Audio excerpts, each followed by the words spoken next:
Hello everyone. In this video we will solve exercise 4.3. Okay. So first question है name the angles in the given figure. Figure यहाँ पे given है. Angles को हमें क्या करना है? Name करना है. अब angles यहाँ पे कौन कौन से होंगे? इधर ये रहेगा angle A, इधर angle B, इधर angle C, इधर angle D. Okay. Angle A, angle B, angle C, angle D. So first of all angle के लिए साइन यूज करेंगे और यहाँ पे चार एंगल हैं, angle A, angle B, angle C and angle D. But इनको राइट करने का proper way angle A, angle B, angle C, angle D नहीं है. सो इसको हम कैसे राइट करेंगे? Let us see. First of all जो एंगल है, एंगल का साइन वो यूज करेंगे. उसके बाद जिस भी एंगल को रिप्रेजेंट करना है, मान लो एंगल ए को रिप्रेजेंट करना है, सो इस एंगल ए के दोनों साइड में जो एंगल है, ओके, लेट अस सपोज इधर डी है और इधर बी है, इन दोनों में से किसी एक को पहले नेम करेंगे डी. उसके बाद जिस एंगल को रिप्रेजेंट करना है ए को, उसको राइट डाउन करेंगे. उसके बाद जो अदर है उसको राइट डाउन कर देंगे. सो एंगल ए को हम कैसे रिप्रेजेंट करेंगे? Angle D A B. और एंगल बी ए डी, इन दोनों में से कैसे भी हम राइट डाउन कर सकते हैं, दोनों सेम है. ओके. नाउ एंगल बी के लिए, सो एंगल बी को फर्स्ट ऑफ ऑल एंगल का साइन मेक करेंगे और मिडल पोजीशन पे बी आएगा. नाउ बी के जो दोनों एंड हैं, इधर सी है और इधर ए है, इनको कैसे भी हम राइट डाउन कर सकते हैं, A B C B write down कर सकते हैं और angle C B A B write down कर सकते हैं. Okay. Now third one, angle C को रिप्रेजेंट करेंगे. सो एंगल सी, सो सी तो मिडल में आएगा. नाउ फर्स्ट और थर्ड पोजीशन पे बी और डी में से कोई एक आएगा. सो हम बी सी डी भी राइट डाउन कर सकते हैं या एंगल डी सी बी भी राइट डाउन कर सकते हैं. उसके बाद है एंगल डी को रिप्रेजेंट करेंगे. सो एंगल डी को रिप्रेजेंट करने के लिए मिडल में तो एंगल डी आ जाएगा ना. उसके बाद एक साइड में सी है, एक साइड में ए है. सो यहाँ पे हम राइट डाउन करेंगे क्या? एंगल सी डी ए, और ए को पहले राइट डाउन कर सकते हैं. So angle A D C. सो ये पेयर भी आंसर कर सकते हैं और ये पेयर भी आंसर कर सकते हैं. यहाँ पे टोटल एंगल कितने होंगे? 4. Now come to the second question. The second question is in the given diagram name the points. हमें पॉइंट्स को नेम करना है. So let us see. The first one is in the interior of angle DOE. देखो angle DOE. सो angle DOE को find out करेंगे पहले. तो एंगल D ये रहा, O ये रहा, E ये रहा. दैट मीन्स ये एंगल, इन दोनों रेज के बीच में जो ये एंगल बनेगा, ये एंगल, इसके इंटीरियर पार्ट में कोई पॉइंट है वो फाइंड आउट करना है. सो इसका इंटीरियर पार्ट कौन सा है? ये वाला इंटीरियर पार्ट है. इसमें कोई पॉइंट है? यस है. कौन सा पॉइंट है? पॉइंट A है. सो इस फर्स्ट पार्ट का जो आंसर रहेगा वो क्या रहेगा? Point A. Now come to the second part. The second part is in the exterior of angle. first part का आंसर क्या हो जाएगा? point A. Now second, in the exterior of angle EOF. EOF, E यहाँ पे है, O यहाँ पे है, F यहाँ पे है. Okay.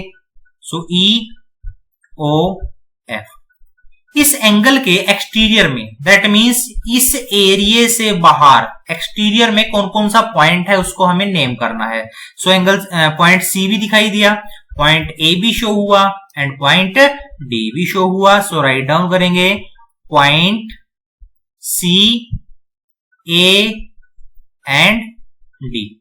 Point C A and D. Now third part on angle EOF. Angle EOF के ऊपर, सो EOF पे एक पॉइंट शो हुआ अपने को, कौन सा?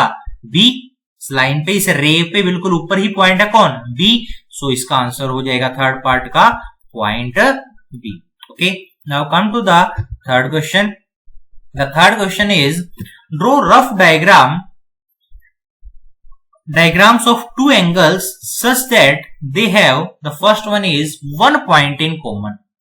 अपने को टू एंगल्स का डायग्राम मेक करना, रफ डायग्राम जिसके अंदर वन पॉइंट कॉमन होगा. सो वन पॉइंट कॉमन करने के लिए हम क्या करेंगे? सबसे पहले तो एक एंगल यहां पे मेक कर लेंगे. ओके. अब एक एंगल मेक करने के बाद हमें क्या करना है? हमें यहां पे चेक करना है कॉमन। सो 1 पॉइंट कॉमन कैसे होगा? 1 पॉइंट कॉमन ऐसे होगा, यहां पे हम एक एंगल और मेक कर दें।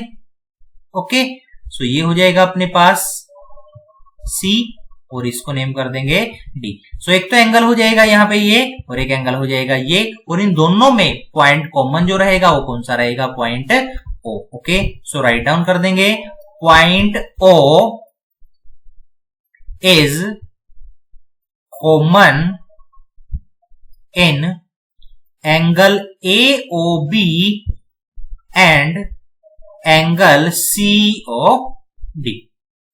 Now come to the second part. The second part is 2 points in common. 2 point common करने हैं। सो 2 पॉइंट कॉमन करने के लिए हम क्या करेंगे? इस एंगल के बीच में एक रे और मेक कर देंगे। ओके, सो ये पॉइंट O रहेगा, ये पॉइंट कुछ भी नेम कर सकते हैं, A, ये B और ये C।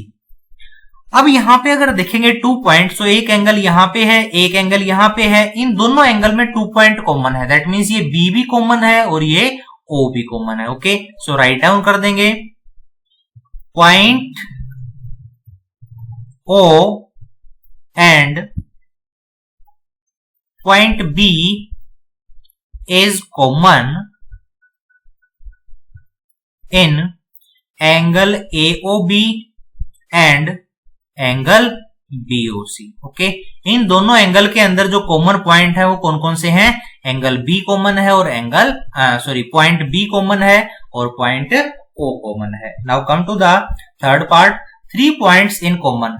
3 पॉइंट कॉमन करने हैं। सो देखो, अब कितने भी पॉइंट कॉमन करने हो, अब बस हम क्या करेंगे, जो भी फर्स्ट हमने ये सेकंड पार्ट जो बनाया था, इसी के अंदर पॉइंट्स को ऐड करते चले जाएंगे। ओके, जैसे यहाँ पे A था, यहाँ B था और यहाँ पे C, इधर O। सो इसके अंदर तो 2 पॉइंट्स कॉमन थे। नाउ 3 पॉइंट कॉमन करने हैं। सो यहाँ पे 1 पॉइंट और मेक कर देंगे D। अब देखो 3 पॉइंट कॉमन हो गए, point B, point D and point O। So third part का आंसर क्या हो जाएगा?